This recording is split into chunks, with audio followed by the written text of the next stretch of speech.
With the local level elections not far away, political parties have expedited preparations for the polls. However, as the major parties gear up for their campaigns and formulate strategies, possibilities of collaboration within the ruling alliance still remains uncertain. Good morning, I'm Sarah Sapsanama and these are the headlines of the hour. Political parties expedite preparation for the upcoming local elections. Nepali Congress yet to decide on collaboration for the polls. United Socialists to assess party's strengths. Over 33,000 cases await hearing at the Supreme Court. Sluggish court procedures, the main reason for the delay and plight of the service seekers. Russian airstrike hits Ukraine's maternity and children's hospital. The United Nations and United States strongly condemn the attack on innocent people. And Barça Germany crash out of the Champions League, suffering a 3-1 defeat against Real Madrid in the second leg of last 16. Benzema scores a hat-trick. With local level elections fast approaching, major political parties have kicked off their election campaigns.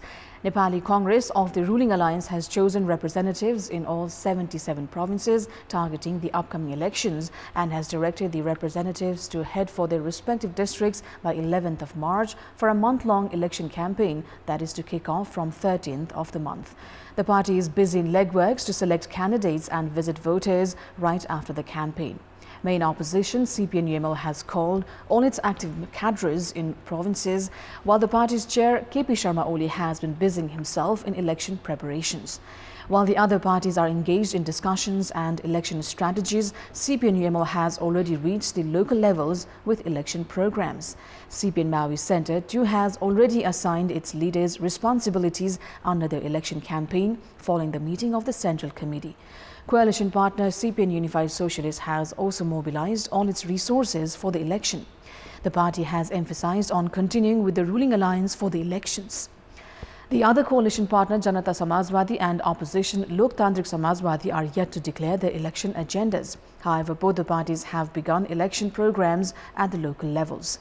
80 parties have registered at the Election Commission for the upcoming elections.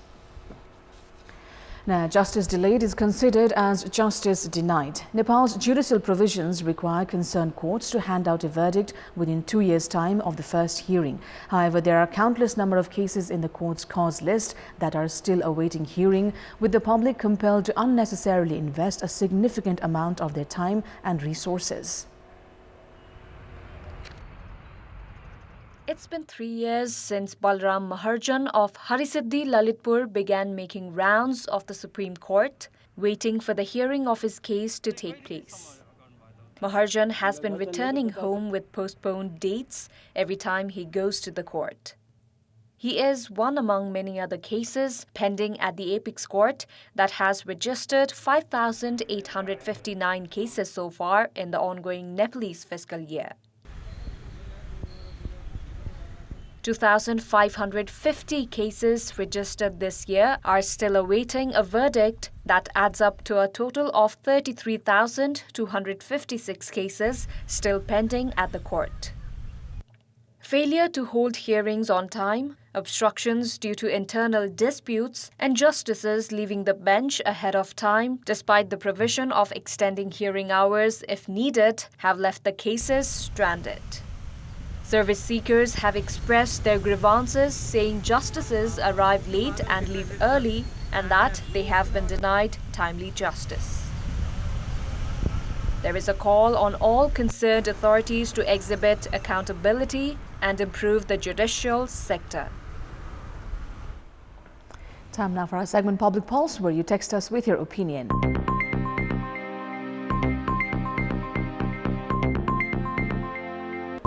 The question is, what should be done to expedite court procedures? Your options are A, increase number of judges, B, prioritize hearings, and C, shorten procedures. The voting is on. Type NEWS, select your option A, B or C and send it to 34001 to share your opinion with us.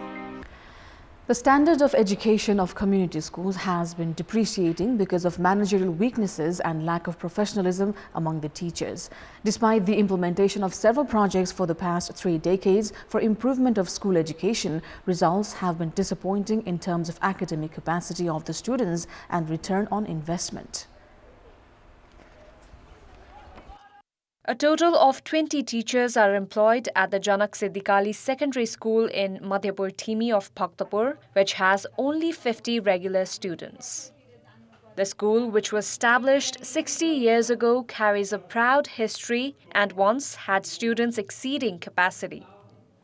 However, managerial flaws and unprofessional teachers have led to the drop in quality of the school and the education it has been serving. Janak Siddikali is just a representative example as community schools across the country share a similar plight. Around 5.4 million students are enrolled in 28,000 schools of the country. Most of these schools lack required physical infrastructures, academic resources, and teachers with expertise in respective subjects. In addition to that, managerial weaknesses, unprofessionalism of the teachers, and political interventions have compromised the quality of community schools. Parents and guardians of the students have attributed these reasons as the cause for the drop in academic strength of the students.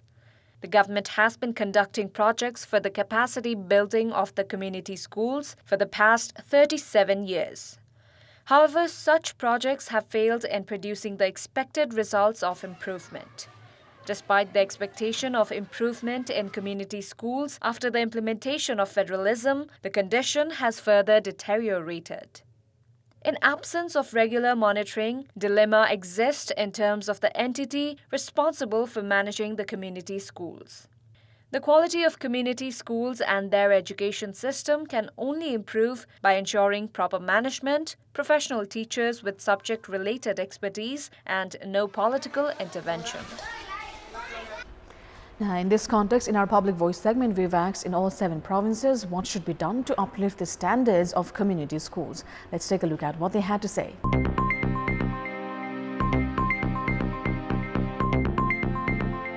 राम्रो शिक्षकहरू भइदियो भने शिक्षाको budget 20% बनाउन आवश्यक छ। सबै समान व्यवहार हुनु पर्यो। स्थानीय सरकार र अभिभावकको ध्यान पुग्नुपर्छ। अभिभावकले अलि ध्यान दिनुपर्ने छ। शिक्षकले राजनीतिको कुरा उठाउनु भएन। पाठ्य पुस्तक उपलब्ध गराउनुपर्ने जो अहिलेसम्म भएको छैन।